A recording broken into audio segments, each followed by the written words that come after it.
अस्सलाम वालेकुम नाज़रीन। आज़ाद कश्मीर में इमरान ख़ान साहब ने मैदान मार लिया है। नून लीग अपनी हुकूमत बचाने में नाकाम रही है और पीपल्स पार्टी आई है दूसरे नंबर पर। नून लीग के जो आउटगोइंग वज़ीर आज़म हैं आज़ाद कश्मीर के राजा फ़ारूक हैदर साहब, उन्होंने एक बयान दिया है कि ये आज़ाद कश्मीर की जो आवाम है इन्होंने 250 साल से ग़ुलामी का तौक़ पहना हुआ है और ये जो इलेक्शन का नतीजा है ये उसी ग़ुलामी के तौक़ का नतीजा है।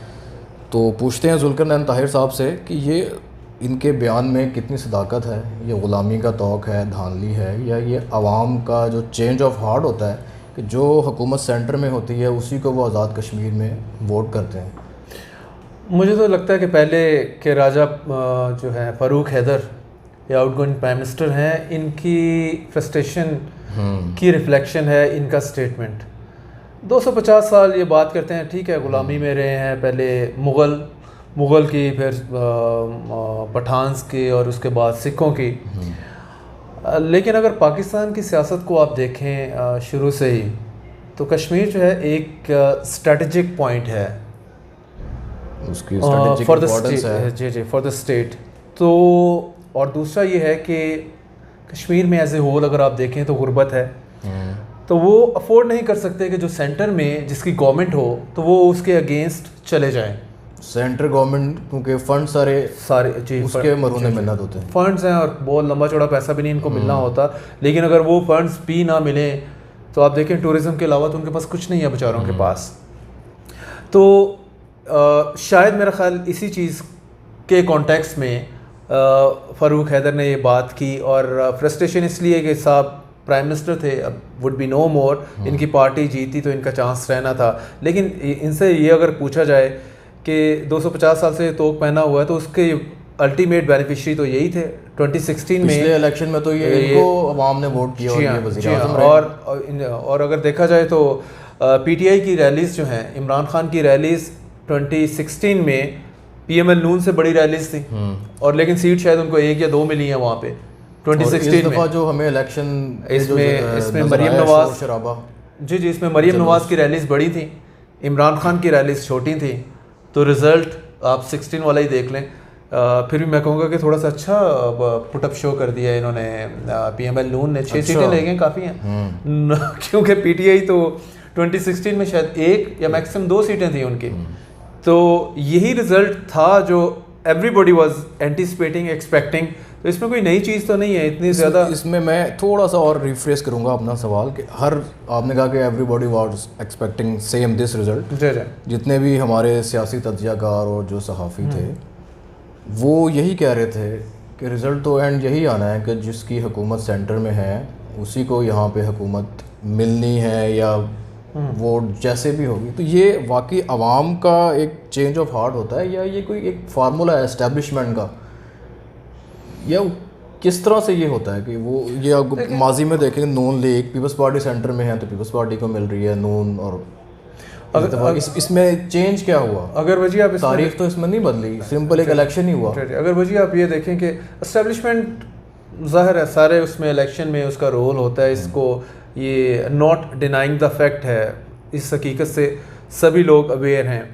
लेकिन अगर हम 2016 की बात कर लें जो इलेक्शन हुआ है कश्मीर में, by that time government Islamabad में पीएमएल नून की थी, नवाज शरीफ की गवर्नमेंट थी। तो उस वक्त नवाज शरीफ के और एस्टेब्लिशमेंट के ताल्लुकात जो है वो बिल्कुल जिसे कह लें कि एक लोअर ऐप पे थे, या जिसे आप सिंपली कह लें कि बहुत अच्छे नहीं थे कन्फ्रंटेशन स्टार्ट हो चुकी थी, पूरी उस पे पीक पे थी। तो बहुत सारे लोग उस वक़्त ये देखना शुरू कर रहे थे कि यार अब कश्मीर में गवर्नमेंट नून लीग की नहीं बनेगी क्योंकि पीटीआई का चांस था। हाँ, पीटीआई का चांस बनेगा। पीटीआई इस्टेब्लिशमेंट की पार्टी के तौर पे मर्ज हो रही थी बाय दैट टाइम। तो लेकिन फिर भी नून लीग वहाँ पे स्वीप कर गई। तो वहाँ पे जो आपने तो फिर ये यहाँ पे कौन सी थ्योरी अप्लाई करेगी? वो इसमें वही आ जाएगी, चेंज ऑफ हार्ट। कि वो लोग देख लेते हैं कि यार ये अगर ऑपोजिशन ने हमें क्या देना है यहाँ पे, ये तो हमारे लिए 5 साल जो है ये और मुश्किल में पड़ जाएंगे। तो लोग कहते हैं कि काफ़ी समझदार हैं इस चीज़ को लेके। लेकिन मेरा ख्याल है कि शायद गुर्बत भी डिटरमिन करती है उनका चेंज ऑफ हार्ट वाले सीन को। अच्छा। अपेरेंटली। तो अदरवाइज 2016 का इलेक्शन जो है वो PML नून नाच जीती इसमें। और इसको ये कह देना कि ये गुलामी का तोक है 250 साल में चला आ रहा है, ये बहुत हार्श स्टेटमेंट है, स्ट्रॉन्ग स्टेटमेंट है। काइंड हाँ ऑफ जी, अगर मतलब इसमें अगर आप putting yourself into the shoe of their, भाई वो वहाँ पे गुर्बत चेक करें कितनी है, वहाँ पे टूरिज़्म के अलावा कुछ नहीं है। और स्पेशली अगर हम आखिरी साल और 2 साल की बात कर लें कोविड के बाद, तो हालात टूरिज़्म के कितने डाउन रहे आपके सामने हैं। ये अब जो धांधली का शोर हर इलेक्शन में ही होता है, वो अपोजिशन पार्टीज़ जो हैं वो तो यही कह रही हैं कि जी धांधली हो गई हमारे साथ, हमारा वोट जो है वो छीन गया। अब ये क्या ये बस बयानबाजी की हद तक रहेंगे या कोई वाकई कंक्रीट या फोर्सफुली कोई अपोजिशन कैंपेन चलाएगी गवर्नमेंट के खिलाफ? क्या नज़र आ रहा है आपको? पहले तो आप रिगिंग को ले लें, धांधली को ले लें, ये फैक्ट है पाकिस्तान की पॉलिटिक्स का।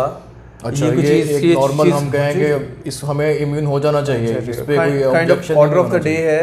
Order of the day rigging हर इलेक्शन में होती है। आप एक हम सुनने में आता है कि 1970 के इलेक्शन में शायद रिगिंग नहीं हुई, उसके अलावा हर इलेक्शन रिग्ड था। तो चाहे हम आज नून लीग की बात कर लें, इन्होंने भी बेशुमार इलेक्शन रिग किए हैं with the help of establishment, ये भी डे लाइट की तरह क्लियर है सबके ऊपर। 2018 का भी रिग था, तो फिर 2013 के पीछे चले जाएं वो भी रिग था, उससे पहले 2018 में चले जाएं तो पार्शियल रिगिंग उसमें भी हमें नज़र आती है। यानी कि रिगिंग का जो एलिमेंट है उसको हाँ जी, रिगिंग एक्सेप्ट कर लेना चाहिए as a bitter reality. Bitter reality ये उस वक्त तक चलती रहेगी जब तक आपका इलेक्शन कमीशन का इंस्टीट्यूशन स्ट्रॉन्ग नहीं होता। लाइक नेबरिंग कंट्रीज में जो इलेक्शन कमीशन है वो स्ट्रॉन्ग है, उस पर फिंगर कोई भी पॉइंट नहीं करता। तो जब तक हम इसको कलेक्टिवली स्ट्रॉन्ग नहीं बनाएंगे तो ये मामला चलता रहेगा। 23 में भी यही आपको रिगिंग की आवाज़ें इधर से आएंगी उधर से आएंगी आती रहेंगी।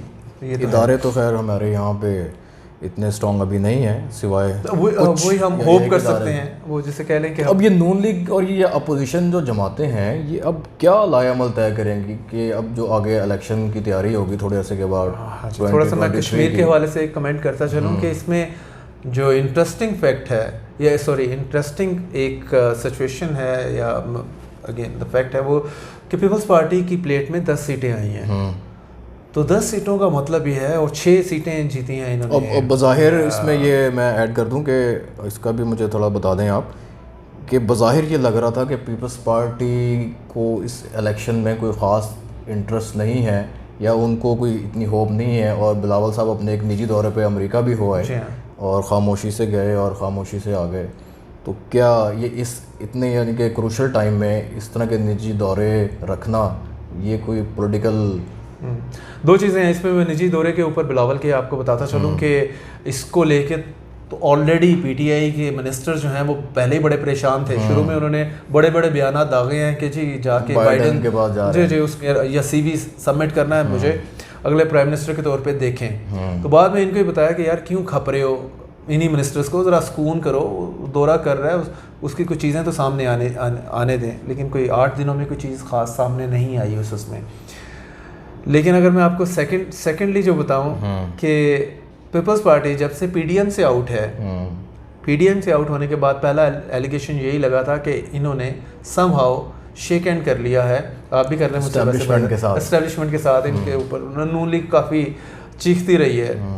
तो अब इसको जो रीड कर रहे हैं, इंटरप्रेट कर रहे हैं कि ये 10 सीटें जो इनको मिली हैं चूँकि इनके ताल्लुकात बेहतर हुए हैं तो उन्होंने इनके वोट बैंक को टच नहीं किया या टिंकर नहीं किया, इंटरफेयर नहीं किया। जो इनको वोट पड़ा है ये अपनी सीटें जो जीत सकते थे हैंडशेक की वजह से, उस हैंडशेक एलिजिडली। एक तो ये है, ठीक है। और दूसरा इसी में ही एक जो आप इंडिकेशन है या इंडिकेटर हमें नज़र आ रहा है कि 23 के इलेक्शन में पीपल्स पार्टी को आप रूल आउट नहीं कर सकते सेंटर के हवाले से, क्योंकि अभी तो रिलेशन PTI के एस्टेब्लिशमेंट के साथ बहुत अच्छे चल रहे हैं अपेरेंटली। लेकिन अगले 2 साल में ये कहाँ तक मतलब ऐसा ही चलता रहेगा। और हाँ जी, और वहाँ से भी जो चेंज ऑफ लीडरशिप होगी उनको खान साहब एक्सेप्टेबल होंगे उसी तरह से जिस तरह से इन 3 सालों में उनके मामलात रहे हैं। तो मेरा ख्याल है कि पीपल्स पार्टी भी अपनी जो है ना जो पॉलिटिक्स कर रही है, एक या कार्ड खेल रही है, अच्छे अंदाज में खेल रही है अगला सेटअप को विन करने के लिए। तो ये नून लीग अब क्या करे? एक तरफ मरीम नवाज़ का नैरेटिव है कन्फ्रंटेशन का, दूसरी तरफ जो शहबाज शरीफ साहब हैं वो रिकन्सिलिएशन का नैरेटिव लेकर चलते हैं। ये एक पार्टी में दो नैरेटिव, ये एक हकीकत है। तो ये इलेक्शन की तरफ क्या इसका अंजाम होगा? मेरा ख्याल है कि इनके लिए PML नून के लिए अब इस टाइम टू सिट टुगेदर, सारी लीडरशिप बैठ के अपने ब्रेन थ्रो करें कि कहाँ पे खड़े हैं इस इलेक्शन में। इसमें हमने बिलावल साहब की जो अपसेंस है उसको डिस्कस किया। तो शहबाज शरीफ साहब तो इसमें आज़ाद कश्मीर के इलेक्शन में नज़र ही नहीं आए। ये कोई स्ट्रेटजी थी, ये क्या था? मैं उसी पे ही क्या मूव थी ये? जी वही पे बता रहा था कि अगर इन्होंने आगे यही स्टाइल रखना है, एक पार्टी दो नैरेटिव, पहले तो यही माइंड बॉगलिंग है, समझ नहीं आती। और वो भी ये नहीं है कि एक थर्ड ईयर में से आपका नैरेटिव और है और फर्स्ट ईयर टॉप लीडरशिप एक जा रही है कि रिकन्सिलिएशन की तरफ हमें जाना चाहिए, जो इस्टेब्लिशमेंट के साथ हमें बना के रखनी चाहिए। दूसरा कह रहे नहीं जी, हमने इस्टेब्लिशमेंट को तो कहा जी कि आप इधर असी दोनों चुक के इधर रख रहे हैं तो तुसी अपना नया रोल एक्सेप्ट करें। भाई ऐसा नहीं होगा, हो नहीं सकता। पाकिस्तान लाइक डेवलपिंग कंट्रीज में इतना आसान नहीं है। यानी कि जो कानून में या आइन की किताब में जो लिखा हुआ है उसका प्रैक्टिकली इन्फोर्स होना, वो तो खैर अगर हम USA की भी बात कर रहे हैं, अगर अब मैं पढ़ रहा था ओलिवर फोर्ड, आई थिंक जो उनका डायरेक्टर है, उसने ट्रम्प को लेके एक नई मूवी बनाई है और उसने दावा किया है कि ट्रम्प को इलेक्शन CIA ने हराया है। अच्छा, अदरवाइज़ वो जीता हुआ है। तो मतलब वो उनका एक बड़ा डायरेक्टर है हॉलीवुड का, वो ये बात कर रहा है। तो ट्रम्प खुद भी कहता है कि मुझे एस्टेब्लिशमेंट ने हराया है। तो अमेरिका तरह का फर्स्ट वर्ल्ड कंट्री और अमेरिका दुनिया का थानेदार है, तो वहाँ पे भी चीज़ें, मतलब वहाँ पे भी जो अब बाय द बुक चीज़ें नहीं हो सकती। जो कॉन्स्टिट्यूशन में लिखा है, पॉलिटिकल पार्टीज हैं वो स्ट्रांग है कि कॉन्स्टिट्यूशन में लिखा है कि इस इदारे का ये काम है, इसका ये काम है, या इसने इस एम्बिट में लिमिट से रहना है। किताबों का पेट भरने के लिए लिखा गया है। जो उसमें कह लें कि वो एक अच्छा डेमोक्रेटिक, बेटर डेमोक्रेटिक कंट्री है, वो कंपैरिजन में भी बेहतर होगा। क्या करना चाहिए फिर? नहीं, नून लीग को तो पहले कौन सा नैरेटिव लेके चलेगी? अपने तो नैरेटिव को पहले रिविजिट करना चाहिए। अभी आपने बताया कि जो शहबाज शरीफ है, इन साहब ने पूरी कैंपेन में आपको नज़र नहीं है।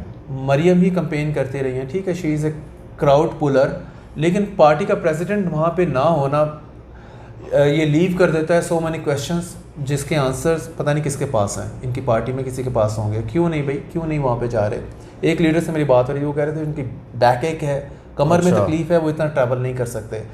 तो वो इतना ट्रैवल नहीं कर सकते, लंदन तो जाने के लिए तैयार हैं। तो उसकी फ़्लाइट को आप कनाडा की 21 घंटे की फ़्लाइट करते हैं, वो कहेंगे वाया उधर से इलाज करवाने जा रहा हूँ लंदन। हाँ जी, इलाज करवाने। तो मैं ये बता रहा हूँ कि पहले तो इनको खुद में क्लियर होना पड़ेगा, इन्होंने नैरेटिव कौन सा, एक नैरेटिव रखें। अगर आपने स्ट्रगल करनी है एस्टेब्लिशमेंट, ये इनकी डेलिब्रेट नैरेटिव है कि जब मौका, जब जिस वक्त जिस नैरेटिव की ज़रूरत हो उसको खेल लो। हाँ जी, लेकिन अभी तक अगर दूसरा कन्फ्रंटेशन का नैरेटिव है उसमें इनको किसी किस्म की, ठीक है इन्होंने बाईपोल तो जीत लिया, लेकिन बाईपोल जीतने का जो बाई इलेक्शन है, ज़िमनी इंतखाबात है, वो जीत के आप गवर्नमेंट नहीं फॉर्म कर सकते। क्वेश्चन वहीं पे आएगा कि जहाँ पे आपने इलेक्शन जीतना है, गवर्नमेंट फॉर्म करनी है। गिलगित बल्तिस्तान इलेक्शन इन्होंने लूज़ किया है पिछले साल, अभी कश्मीर का इलेक्शन इन्होंने लूज़ किया। दोनों अगर जीते, दोनों जगह गवर्नमेंट बननी थी। जो बाई इलेक्शन थे पंजाब में, वो 6 सीटें हमने बाई इलेक्शन जीते हैं, लेकिन उससे आप गवर्नमेंट नहीं फॉर्म कर सकते। तो उसमें आप जितना भी मर्जी कहें कि हमारी रूट्स हैं, हमें लोग वोट दे रहे हैं, लेकिन when it comes to the main election, अगर 2023 में इलेक्शन आता है, उसमें भी बाद में कहेंगे जी RTS टाइप कोई चीज़ आ गई, हम हार गए, हम तो जीते हुए थे, हम 2/3 से आ रहे थे। वो आप जितना मर्जी क्लेम कर लें, एंड ऑफ द डे जो जीतू करार है उसने ही गवर्नमेंट फॉर्म करनी है। अगर आप अपोजिशन में हैं तो उन्होंने आपको डंडे मारने हैं। तो अब नून लीग जिस तरह भी इनको पड़े नून लीग को अगर इलेक्शन जीतना है तो इसका मतलब है कि कन्फ्रंटेशन का जो नैरेटिव है उसको सुला दें, तरीके के साथ है। The way PML Noon doing the confrontation politics, वो भी उसमें काफ़ी सारे क्वेश्चन मार्क्स हैं, और आपको फिर भी तरीके से ही चलना पड़ेगा। आप इस तरह नहीं कह सकते वन फाइन मॉर्निंग आप उठे हैं और आपके पूरा सिस्टम चेंज हो जाए, ऐसा मुमकिन नहीं है। तो ये भी तो कहा जाता है ना कि अगर ये कन्फ्रंटेशन का नैरेटिव को ना लेके चलते तो जो इनको मुबैना तौर पे जो सारा रिलीफ मिला है, नवाज शरीफ साहब को बाहर भिजवाया गया है, तो वो फिर कैसे अचीव करते ये रिकन्सिलिएशन के साथ? मज़े की बात यही है कि अगर ये रिकन्सिलिएशन में रहते तो वो उस स्टेज तक इन्होंने पहुंचना नहीं था। शायद पनामा भी ना आता, पनामा आता भी तो आके वापस चला जाता। तो ये साहब शायद अब भी गवर्नमेंट में होते। ये कन्फ्रंटेशन की वजह से ही सारे आउट हुए हैं। एंड लेटर ऑन अगर इन्होंने दोबारा पावर में रिटर्न करना है, वापस आना है, तो इनको सोचना पड़ेगा हमने पॉलिटिक्स किस अंदाज की करनी है। ये कन्फ्रंटेशन ग्राउंड रियलिटीज को एक्सेप्ट करके पॉलिटिक्स करनी है। जी बिल्कुल बिल्कुल, इनको एक्सेप्ट करना पड़ेगा। एस्टेब्लिशमेंट की हकीकत को सियासत में जो रोल है, नहीं तो टाइम सिखा देगा इवेंचुअली टाइम सिखाएगा फिर इनको। तो ये है कि इनको रिविजिट करने की ज़रूरत है अपनी स्ट्रेटजी को। कन्फ्रंटेशन स्ट्रेटजी समहाउ वो होता है ना, किसी स्टेज पे किसी लेवल पे आप कर लेते हैं, लेकिन आप एक ही मोड में रहें, एक ही मोड में रहें, तो फिर आपका फेस भी वही बन जाता है। अब आप हर टाइम गुस्से में रहें तो हम सारे आपसे डरने लग जाएंगे, जनाब साहब गुस्से में ही रहते हैं। तो ये इनको मेरा ख्याल है थोड़ा रिविजिट करने की ज़रूरत है। नाज़रीन, हम देखते हैं अब कि नून लीग कौन सा नैरेटिव लेके चलती है 2023 के इलेक्शन में, क्या अपनी हिकमत अमली को सामने रखती है। लेट्स होप कि इस मुल्क में, हमारे मुल्क में जो इलेक्शन है वो साफ़, शफाफ और वायलेंस से पाक हो सके। Thank you.